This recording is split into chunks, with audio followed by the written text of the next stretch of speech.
Stocks finished mixed Tuesday ahead of earnings from Google parent Alphabet. The Dow fell more than a third of 1%, while the S&P 500 rose marginally and the Nasdaq gained nearly 0.8 to notch a record closing high.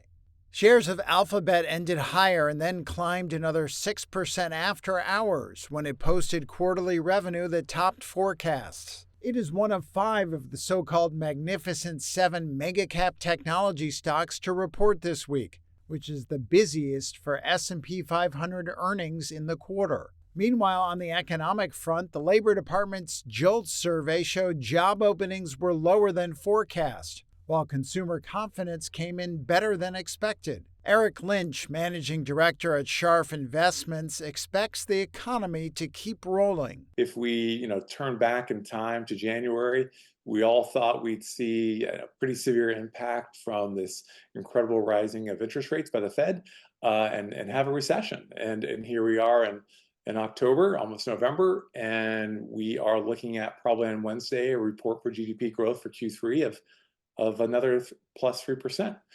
So, you don't see any signs of a slowdown really in the economy, a cooling of the job market, but the economy still looks strong, whether it's the unemployment rate, whether it's GDP, whether it's, retail sales, services demand is still quite strong.